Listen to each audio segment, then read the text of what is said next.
नमस्कार दोस्तों, मैं आचार्य ध्यान आमीन और यहाँ एक प्रश्न पूछा है कि गुरुदेव, साधना करते वक्त या मंत्र जाप करते वक्त उबासी क्यों आती है, नींद क्यों आती है। उबासी अलग है, नींद क्यों आती है ये अलग है। एक ही में मैं कई सारे प्रश्न बोल रहा हूँ। गुरुदेव, साधना करते वक्त सर घूमने लगता है या शरीर घूमने लगता है या बहुत जोर की झटके लगते हैं शरीर में, ऐसा क्यों होता है। अलग अलग साधकों के प्रश्न हैं ऑडियो में, मगर ये 4-5 प्रश्न हैं, तो मैं ऑडियो नहीं चला रहा हूँ 4-5 अलग अलग साधकों की। ये मैं यहाँ पे कॉमन तरीके से बता रहा हूँ। उबासी क्यों आती है, नींद क्यों आती है, सर क्यों घूमने लगता है, शरीर में झटके क्यों लगते हैं और रात की नींद क्यों डिस्टर्ब हो जाती है। जो साधना करते हैं, जो साधक हैं, ये वीडियो उनके लिए बहुत ज्यादा जरूरी है। इसे अच्छे से समझेंगे तो इन चीजों को आपको पता लग जाएगा और कहीं भी इनसे टेंशन नहीं होगी। क्यों हो रहा है वो सारा क्लियर हो जाएगा। यहां मैं जो बता रहा हूं वो मैं अपने साधकों के अनुभव पर और अपने एक्सपीरियंस को शेयर कर रहा हूं। कोई ग्रंथ नहीं, कोई किताब नहीं, ठीक है। कोई ग्रंथ नहीं, कोई किताब नहीं। क्यों ऐसे झटके लगते हैं, इसके लिए जो है हमें पूरे शरीर को और मन को समझना पड़ेगा। यूं कहूं ज्यादा ठीक रहेगा, हमें मन को समझना पड़ेगा। शरीर को हम छोड़ देते हैं क्योंकि सारे काम मन में हो रहे हैं, शरीर उसको अभिव्यक्त कर रहा है, ठीक है। तो जिनके साथ ये प्रॉब्लम है वो इसे समझ ले और नए साधक बिल्कुल जरूर अच्छे तरीके से समझ लेंगे। स्टार्ट करें, शुरू करते हैं। मानव जानवर का ही एक विकसित रूप है, पहले समझ लें। मानव जानवर का एक विकसित रूप है और मानव जानवर का ये अंतिम रूप है, इसके बाद कोई रूप नहीं है, ऊर्जा ही ऊर्जा है। अब जब आप जानवर थे तब तो सबको छूट थी। जब हम जानवर के रूप में थे, चाहे हम कुत्ता हो, बिल्ली हो, हाथी घोड़ा कुछ भी हो या पक्षी हो, तब तो पूरी छूट थी। कहीं भी आप खाना खा लो बैठ के, कहीं भी आप सो लो, आप कहीं भी आप बाथरूम करो, कुछ भी नहीं था, सब छूट थी। कहीं भी आप प्रेम संबंध बनाओ, कोई प्रॉब्लम नहीं थी। मगर जैसे ही हम इंसान के शरीर को धारण करते हैं, तो इंसान के शरीर को धारण करने के बाद हमें अब एक समाज की व्यवस्था के हिसाब से चलना है, ठीक है। हमें एक समाज की व्यवस्था के हिसाब से चलना है। अब आप ये नहीं कह सकते दोपहर के 3 बजे 4 बजे ऑफिस में काम हो रहा है, बॉस कह रहे हैं मुझे काम जल्दी चाहिए, आप ऑफिस में ये नहीं कह सकते नहीं मुझे तो नींद आ रही है, मैं तो सोने जा रहा हूं, नहीं मुझे तो भूख लग रही है, नहीं मुझे तो मूवी देखनी है, कि नहीं मुझे तो फेसबुक पे पोस्ट करना है। ये नहीं होगा। अगर ये आप करने की कोशिश करेंगे तो आप जॉब से बाहर कर दिए जाएंगे। आप ये नहीं कर सकते कि मैं ड्राइव कर रहा हूं, मुझे कहीं जाना है रिश्तेदार के घर में, ओहो नींद आ गई, गाड़ी साइड में लगाओ, चलो 8 घंटे सो जाते हैं। अब ये पॉसिबल नहीं है। आपको वॉशरूम जाना है तो आप कहीं भी बैठ नहीं सकते हैं, कहीं भी आप वॉशरूम नहीं जा सकते हैं। वॉशरूम की एक व्यवस्था बनाई गई है, थोड़ा सा फर्क है। बाहर की कंट्रियों में पूरी एक व्यवस्था बनाई गई है कि आपको वॉशरूम जाना है तो आप वॉशरूम जाने के लिए इधर चले जाएं।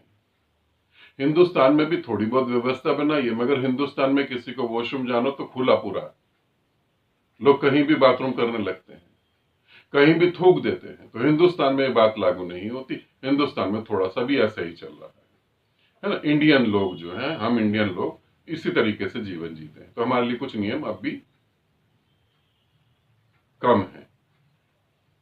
तो ये सारी व्यवस्था जो है, मानव शरीर के साथ हम एक व्यवस्थित जीवन को जीते हैं। अब अगर आपके पास काम करने का समय तो आप वहां काम करेंगे, नींद नहीं। मगर नींद आ रही है और आपको काम करना जरूरी है। अब आपके पास काम का लोड इतना है कि आपको रात को भी काम करना पड़ रहा है और आपको नींद आ रही है, तो आप अपनी विल पावर से या आप डर की वजह से नींद को आप इग्नोर करेंगे और काम करेंगे। अब ये नींद जो है आपके अवचेतन मन में चली जाएगी। ठीक है, इसे ध्यान से समझ लेंगे, ये नींद अवचेतन मन में चली जाएगी।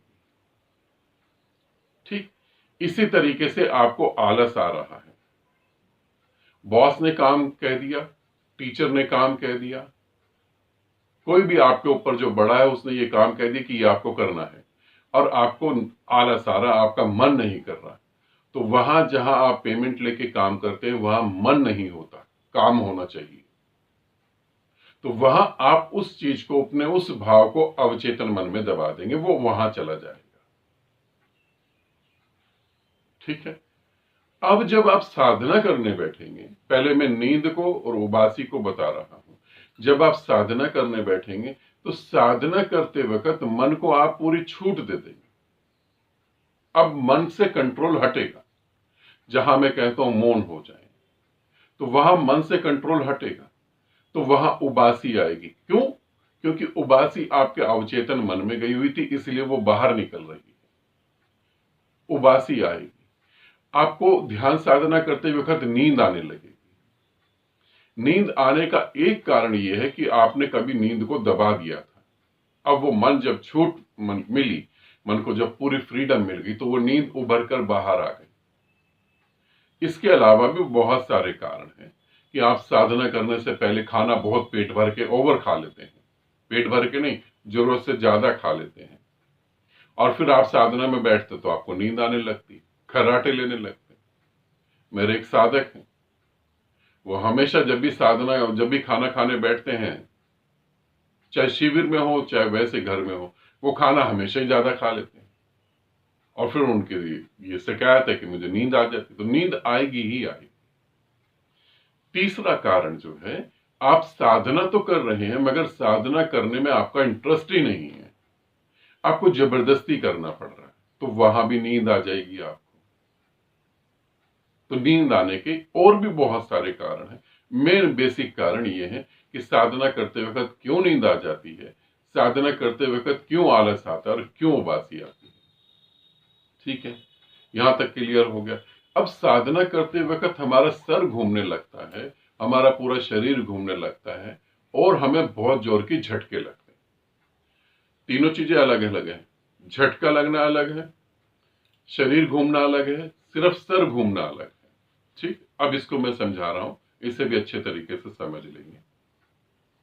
जब आप साधना करते हैं तो आपके पूरे रीढ़ की हड्डी में 7 चक्रों को योग ने 7 चक्र बताए हैं।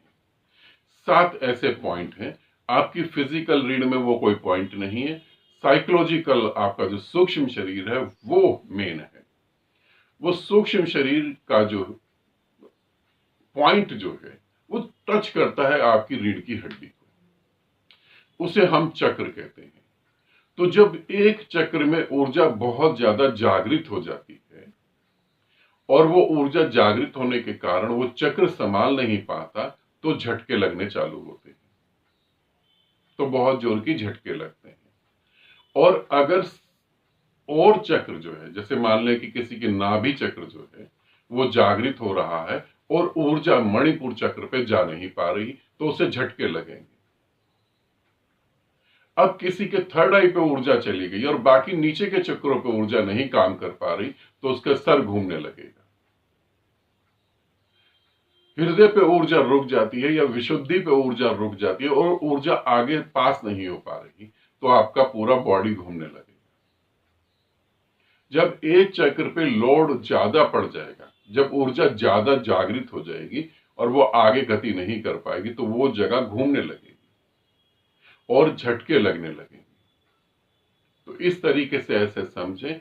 अब जो है कि ये झटके लग रहे हैं तो हम क्या करें, नींद आ रही है तो हम क्या करें, उबासी आ रही है तो हम क्या करें, और साधना करते वक्त नींद डिस्टर्ब हो जाती है, वो भी समझ लें। साधना जब आप करेंगे तो नींद का अर्थ क्या होता है, जब आप फिजिकली एंड साइकोलॉजिकली थक जाएंगे तो आपको नींद आएगी। फिजिकली आप इतना थके नहीं हैं, साइकोलॉजिकल आप मेडिटेशन करके एकदम रिफ्रेश हो गए हैं, तो नींद नहीं आई। ठीक है, ये सारी बातें अब इनसे कैसे मुक्त हो वो मैं आपको दूसरी वीडियो में बताऊंगा, क्योंकि वीडियो फिर बहुत लंबी हो जाती है। ठीक है, कुछ साधकों ने तो ये कहा है कि गुरुदेव वीडियो लंबी हो जाए आप उसकी चिंता नहीं करें, आप बताएं जरूर, मगर ठीक है। और बहुत सारे साधक है, गुरु को सभी साधकों को देखना पड़ता है।